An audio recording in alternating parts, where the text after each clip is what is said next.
A continuación, hablemos de salud mental.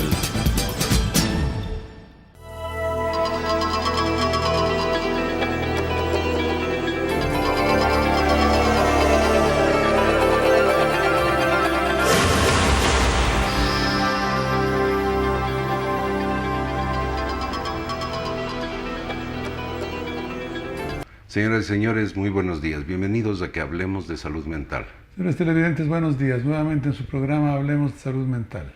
El día de hoy vamos a continuar con los dos programas anteriores que le hemos dedicado al sueño. El sueño es realmente un capítulo importante de nuestras vidas. Ya lo habíamos señalado que realmente la tercera parte de nuestra vida nos la pasamos durmiendo, así que así de importante es. Y la investigación de este capítulo importante de nuestras vidas se ha reducido realmente a los últimos 30 o 40 años máximo.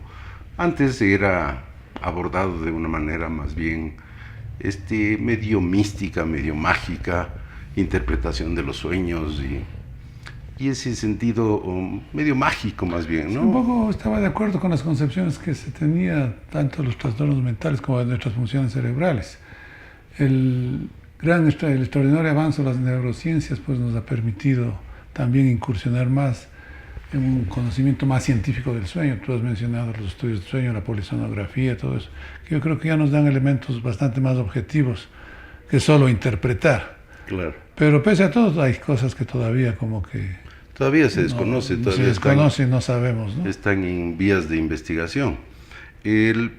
La investigación se ha centrado en cuáles son los elementos biológicos, es decir, qué partes del cerebro están involucradas en el sueño, qué ocurre con el cerebro durante el sueño, qué ocurre con el resto del cuerpo durante el sueño. Sabemos que nos movemos, sabemos que el corazón sigue latiendo, sabemos que el cerebro sigue funcionando, pero ¿qué pasa durante el sueño? Ese es el producto de la investigación. ¿Qué tanto juega el sueño, su papel y su importancia en el proceso de aprendizaje, en el proceso de alimentación, en el proceso de energía? Todo eso es el área de investigación de la gente que trabaja en sueño, y definitivamente uno de los capítulos fundamentales es justamente el insomnio, que es la falta de sueño, la alteración del sueño, y la otra sería las parasomnias, que son alteraciones que ocurren durante el sueño. Sí, en nuestros dos programas anteriores hemos mencionado justamente, creo que hicimos un abordaje importante del insomnio y de las hipersomnias, porque también es un trastorno el dormir más de la cuenta, ¿no? Irse al otro lado. Yo creo que ahora podríamos referirnos un poco a lo que tú acabas de mencionar, las parasomnias y otro tipo de trastornos, como cuando uno viaja, por ejemplo, según el uso horario, ese tipo de cosas creo que nos están faltando todavía. Y después, ¿qué hacer, no? Y después, ¿qué se hace con un insomnio, por ejemplo? Y dentro de las parasomnias, probablemente la que más llama la atención, más documentada ha sido, tal vez hasta en el cine o en la televisión, es el sonambulismo, ¿no? Es una alteración del sueño y es intrigante porque el individuo está moviéndose, no se golpea, no se cae, se mueve con cierta normalidad y sin embargo está profundamente dormido. Hay una explicación. Bueno, todavía hay explicaciones convincentes desde el punto de vista científico, todavía no las hay, ¿no? Pero yo creo que hay mucho de mito más bien en eso, que el sonambulismo, que hay ciertas edades en las cuales como que ya no es sonambulismo, sino que ya este tipo de parasomnia se dice que está entre los 7 y los 15 años, pasados los 15 años ya como que no deberían presentarse. O sea, como una especie de maduración de ciertas regiones cerebrales. De maduración, ¿no? Cerebral. Pero es curioso porque el sonámbulo se levanta, está dormido, no es que va con los ojos cerrados y los brazos adelante como ponen en las caricaturas, en las películas, ¿no? Pero se pasea por su casa, evita los muebles, no se cae, no se golpea, no hay riesgo de que se bote por la ventana ni cosas de esas. Después de determinado tiempo da la vuelta y regresa a su cama y no se ha despertado. No, la duración es variable. Y muchas veces no se levanta, ¿no? Simplemente se sienta en la cama, pareciera está totalmente despierto, habla algunas cosas y vuelve a dormirse. Incluso eso se considera sonambulismo, pero Pero claro, como tú decías, en las caricaturas aparece este individuo que empieza a pasearse por toda la ciudad casi, y eso no es así. Eso pero no se llega a eso. Pero es un aspecto muy interesante porque al estar dormidos se supone que incluso cierto nivel de flacidez muscular y demás debería existir, ¿no? Esta persona tiene motricidad perfecta, logra hablar, al parecer los ojos están abiertos, o muchas veces caminan por parte de la casa con los ojos cerrados. Y eso es lo que ha sido tan intrigante, y yo creo que hasta ahora así una respuesta que nos den 100% esto ocurre y por esto ocurre, no existe hasta el momento. Sí hay, al parecer, cierta tendencia familiar, es decir, hay familias en las cuales al parecer ocurre esto con más frecuencia, pero tampoco hay ningún dato fidedigno desde el punto de vista de genes que nos hablen de este trastorno. Sí, yo creo que también lo que tal vez es más frecuente es la que se llama la somniloquia, ¿no? O sea, que el individuo hable, que se siente, que hable, que eso diga es algo. Mucho más frecuente. Es bastante ¿no? más frecuente, inclusive en edades pasadas los 15 años, que el sonambulismo como que se los limita a esa edad. ¿Y tú considerarías que es una especie de variante ligera del sonambulismo? Yo creo que podría ser una variante, ¿no? Algo parecido, porque igual cuando no se despierta, conserva su tono muscular, puede sentarse, conversar. Contesta preguntas. Y algunos maridos tienen terror de que les pase eso. De que les digan, hagan decir la verdad. Y al otro día no se acuerdan de nada, por supuesto. Claro, no se acuerdan. Pues esa es otra característica importante. El sonámbulo no se acuerda si habló, si se levantó, qué dijo, qué no dijo. Así es que sí puede ser un riesgo el interrogatorio. Y yo no tengo una respuesta para eso, pero tal vez tú... ¿Qué hay de cierto de que podría ser peligroso despertarle al sonámbulo mientras está en esta etapa de alteración del sueño? Evidencia así científica, una respuesta científica, yo creo que no la hay. Por eso yo te decía, alrededor del sonambulismo hay mucho de mito urbano, ¿no? Muchas cosas que se dicen, que pasa esto, que no pasa esto otro, que es cuidado, que es peligroso, que se puede caer por la ventana, que se puede hacer daño, o que cuidado le despierten porque le puede pasar algo serio. Pues en realidad no hay, al menos hasta donde yo sé, no hay documentado. Pero nada al parecer no existe ningún riesgo. No tiene ningún riesgo, ¿no? Lo que sí se recomienda es, si es que no está despierto, ayúdele a regresar o una cosa así, punto. Porque ocurre mucho más en niños que en Sí, como te decía, grandes, entre los ¿no? 7 y los 15 años parece que son los picos de edad en la cual esto se ve con más frecuencia. Bien, otro de las parasomnias sería justamente los terrores nocturnos. Los terrores nocturnos, sí, eso también. Curiosamente se ha relacionado los terrores nocturnos con los trastornos de pánico, ¿no? Con las crisis de pánico. Aquí tenemos también más o menos en niños en que el individuo se sienta, grita, se angustia, pero no está despierto, no se ha despertado. Y luego se va tranquilizando progresivamente y sigue durmiendo. Igualmente no se despierta, no hay un recuerdo al día siguiente sobre qué pasó, qué no pasó.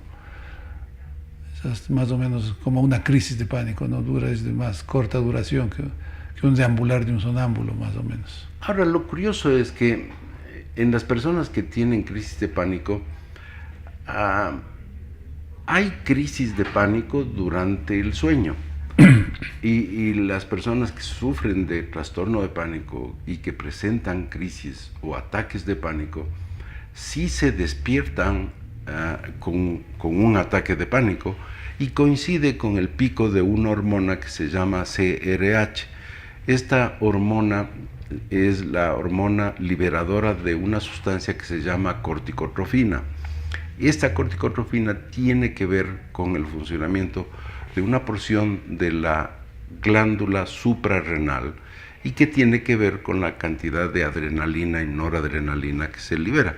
Entonces, eso también ha hecho pensar de que algo parecido ocurre en los niños que tienen terrores nocturnos, es decir, un pico como de adrenalina que no les despierta, curiosamente, a diferencia de los ataques de pánico, y que responden como si estuvieran frente a una situación terrorífica, pero dormidos, y vuelven a dormirse.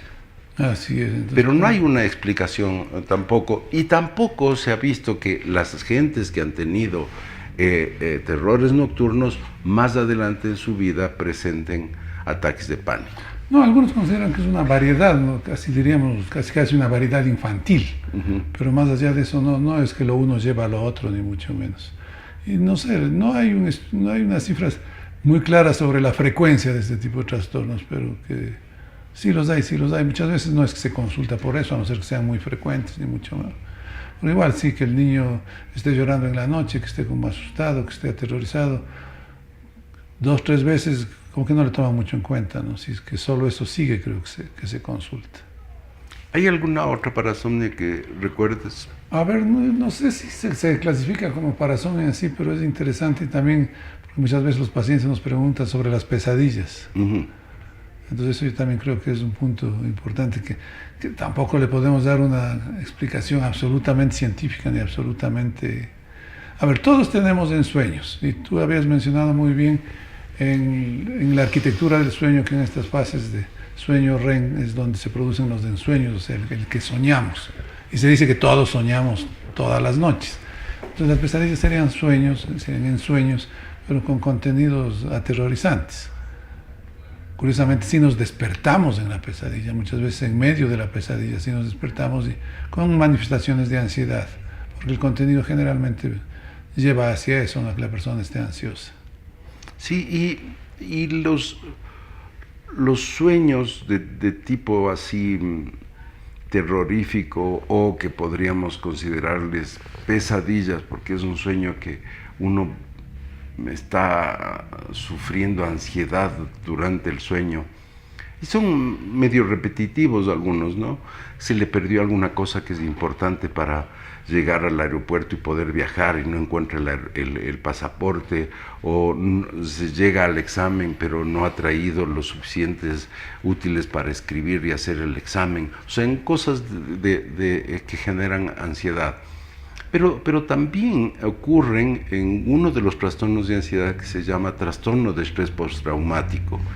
En el trastorno de estrés postraumático, que es el trastorno de ansiedad que ha sufrido gente que ha estado sujeta a una situación muy estresante, por ejemplo, un secuestro, un accidente aviatorio, un terremoto, una cosa que sobrepase los niveles de tolerancia normales. Las gentes de estas tienen 2 tipos de vueltas a vivir ese evento. La una son los flashbacks, es decir, estando despiertos, algún olor, algún sonido le hace sentir como que está volviendo a vivir el episodio que fue traumático, y la otra es que sueñan en relación a ese tipo de cosas, y claro, los sueños son pesadillas. Evidentemente las pesadillas están en relación con temores, con miedos, o con situaciones que la persona ha vivido ese día, o con expectativas que tenga del día siguiente. Es decir, muchas veces pueden sonar muy disparatados, pero tienen su sustento.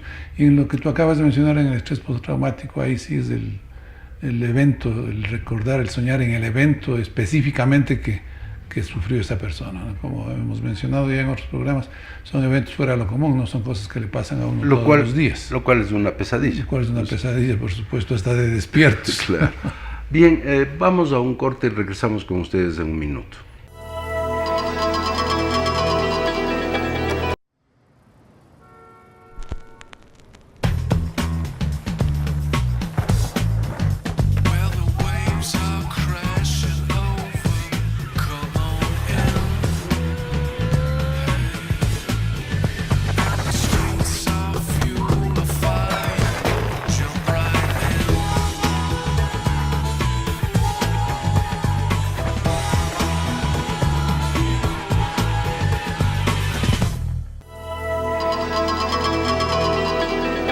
Bienvenidos nuevamente. Estamos abordando el tema del sueño y de las parasomnias. Las parasomnias son estas alteraciones que ocurren durante el sueño y que están ligadas a una serie de procesos, muchos de los cuales aún están en investigación. Hemos hablado del sonambulismo, de los terrores nocturnos, de hablar cuando uno está dormido, y también de las pesadillas, que para muchas personas es una cosa que le atormenta su calidad de sueño. Así es. Aparte de eso, yo creo que dentro de las alteraciones del sueño podríamos mencionar el efecto que produce viajar a diferentes latitudes. Es decir, hacia hacia el este. Si es que viajamos hacia el este, es decir, viajamos de aquí a España, por ejemplo, tendemos a tener o un periodo de luz más grande o un periodo de oscuridad más largo, ¿no? Y entonces nuestro cerebro, que está ligado a sus ciclos de sueño y vigilia en función de la cantidad de luz y de oscuridad, entonces sufre una alteración. A esto le han denominado jet lag. ¿Cuál sería la traducción? Yo no entiendo creo que no hay ninguna traducción. No hay traducción. Le llaman jet lag. Llaman así, ya españolizado, ¿no? Claro, las gentes que viajan pues llegan con una sensación de que salimos de día y llegamos de día después de 13 horas de vuelo y mi cerebro todavía no sabe si es hora de dormir. Se perdió la noche. Se perdió la noche, exacto, ¿no? Y el cerebro, por un lado, está recibiendo una cantidad de información de luz que le dice que no es hora de dormir. Y por otro lado, parte del cuerpo le dice estás cansado y necesitas dormir, ¿no? Sí, generalmente pues esto sucede los primeros días. Hay personas bastante más sensibles que les dura más, ¿no? Pero usualmente, al menos dependiendo de la duración del viaje, como que eso se va regulando porque ya la persona entra a la dinámica de horarios del sitio en donde está. ¿Cuál es la recomendación? ¿Tú tienes alguna recomendación? Si es que es muy intenso y si es que no se va eso... ¿Qué es lo que se debe hacer? Supongamos se sale y se llega de día a las 2 de la tarde a Madrid. Pero tú estás realmente a las 7 de la noche, claro. O 9 de la noche, 7 horas de diferencia. ¿Qué recomiendas? ¿Ir a dormirse ese rato como si fueran las 9 de la noche? ¿O mantenerse despierto hasta que sean las 9 de la noche? Exacto. De España? Yo les recomiendo mantenerse despierto hasta coger el horario del sitio en que está. Inclusive les digo a mis pacientes que viajan, los medicamentos adapte a la hora de allá. Pues si usted tomaba esta tableta a las 9 de la noche, pues espere que sea a las 9 de la noche y tómela en ese momento. Entonces ahí como que se va igualando el horario, como quien dice, ¿no? Porque si mantenemos el horario ecuatoriano, pues no se va a regular el ciclo de sueño para nada. Pero cuando sean las 9 de la noche ya la persona ha estado sin dormir una enorme cantidad de horas. Sí, claro. Dependiendo de la hora que haya salido el vuelo, no hay que también acomodarse a eso. Dependiendo de la duración, dependiendo Y tú hacías un énfasis en viajar hacia el este. ¿Qué pasa al regreso? Porque más o menos es el mismo fenómeno. Curiosamente, al regreso no hay mayor inconveniente. Sales de España a las 10 de la mañana y llegas a las 4 de la tarde aquí, pero no son las 4 de la tarde, son las 11 de la noche. Claro. Pero como que es más fácil porque has vuelto a tu ritmo habitual. Es lo que se observa. Se observa que hay menos afectación. Menos afectación del horario de sueño. Cuando se viaja hacia el este. Súmale a eso todo el cansancio de 12, 13 horas de estar en un avión con toda la tensión que buena parte de gente nos pone eso. Pero también me quedé pensando, entonces la gente que viaja, por ejemplo, al Japón, que son 16 horas. ¿Por dónde te vas? Si se van hacia el este, entonces no les va a afectar. No, sí les afecta, pero en menos proporción. Pues porque llegan a otro horario, van avanzando. Pero en cambio a lo que regresen van a pagar todas las... regresen pagan sus culpas, por supuesto.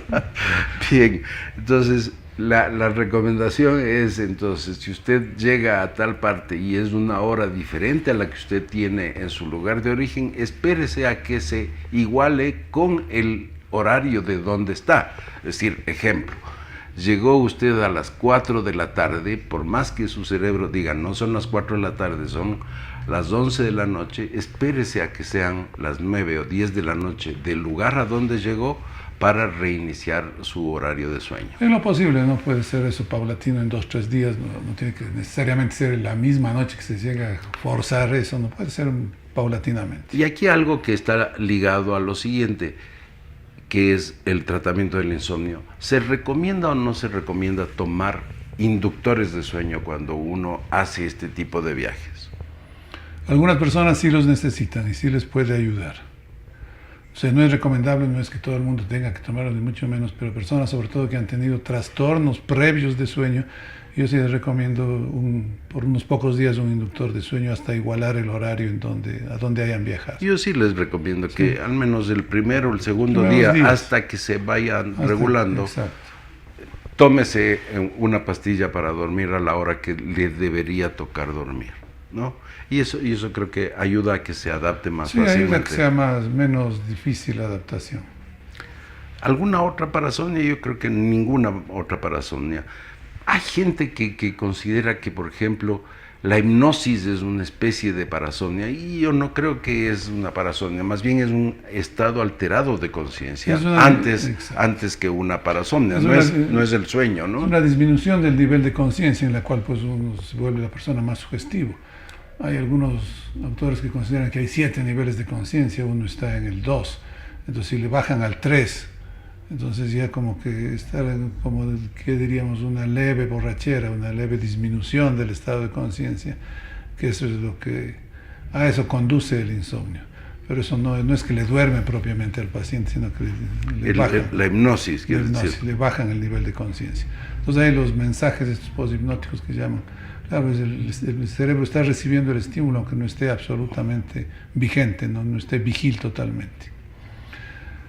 Hay una que se ve ancianos que también se puede considerar una parasomnia, que es como quien diría, el no darse cuenta de que ha dormido, ¿no? El anciano que se queja, no he dormido nada en toda la noche, y la familia dice, pero si se duerme toda la noche. Entonces no hay una percepción de haber dormido, como que uno no tiene la conciencia de haber dormido. Algo de eso habíamos hablado en el programa anterior, y es probablemente que los diferentes niveles de profundidad del sueño no se logran completamente. Entonces hay una forma de insomnio. Hay un dormir, pero es un dormir sin dormir. O sea, si es que le vemos, el paciente o la persona está dormida, pero su cerebro no está totalmente dormido, y eso le da la sensación de no haber dormido y de no haber descansado. Sí, esa falta de percepción. Entonces, claro, la persona amanece cansada, es como que si no hubiera dormido, pero lo que tú dices, no ha profundizado, no ha pasado a los diferentes estadios del sueño. Y muchas veces tienen lo que se llama el sueño muy liviano, muy ligero, ¿no? Entonces se despierta muy fácilmente, vuelve a dormir, pero no es un sueño continuo. Sí, esa es una de las cosas que ocurren en viejitos. Y la otra, evidentemente, es el cambio de horarios, es decir, tienden a dormir en el día y estar más bien despiertos o despertarse muchas veces durante la noche. El sueño de la noche es un sueño más bien alterado, es un sueño no reparador, y durante el día sí se echan unas siestas más o menos importantes. Bastantes, ¿no? Largas, por supuesto, unas cabeceadas que siempre te dicen que no han dormido, pero en realidad y hay una modificación incluso de del estado de conciencia de los viejitos, porque durante el día pueden presentar más estados confusionales si es que no han dormido, y en la noche la alteración confusional es mucho más marcada. Incluso se ha hablado de algo que tiene que ver con las mareas, la luna, etcétera, etcétera, pero sí es más frecuente que las personas de edad que tengan problemas de sueño, que duerman durante el día, en la noche pueden presentar insomnio y mayores alteraciones de conducta o de conciencia. Así es. Y también creo que si todavía tenemos tiempo, sí valdría la pena mencionar algo sobre el uso de inductores de sueño, porque al menos durante un tiempo aquí se vendía libremente y mucha gente tomaba inductores de sueño. Entonces hay todavía controversia sobre si son o no adictivos, si producen o no dependencia, si se debe o no debe tomar, por qué tiempo se debe tomar. No sé, en tu experiencia, ¿qué les recomiendas? En insomnio sobre todo. Yo creo que es muy dañino no dormir. Y entre no dormir crónicamente y tomarse un inductor de sueño, yo creo que es menos dañino un inductor de sueño. No estoy diciendo que sea absolutamente inocuo. Lo mejor sería dormir sin inductores de sueño. Pero para una persona que va a tener, por ejemplo, adaptación a un nuevo uso horario, nuevas situaciones de sueño, una hospitalización de pocos días, yo sí creo que vale la pena que tomen un inductor de sueño a pasarse las noches en vela o sufrir los efectos de un jet lag muy marcado durante días y días. Sí, se recomendaría en casos agudos, como quien dice, por poco tiempo. Por poco tiempo. La otra cosa es, los inductores de sueño que no son benzodiazepínicos no producen dependencia, es cierto, pero producen acostumbramiento. ¿Qué quiere decir acostumbramiento? Que las personas se acostumbran a tomar un medicamento para dormir y ya emocionalmente no pueden dormir si no se toman su pastillita para dormir. No porque la necesiten, sino porque se han acostumbrado a dormir. Y sobre estos temas abordaremos la próxima semana. Nos esperamos la próxima semana. Buenos días. Las opiniones vertidas en este espacio por la producción y dirección del programa son de exclusiva responsabilidad de sus autores y de quienes intervienen en ellos.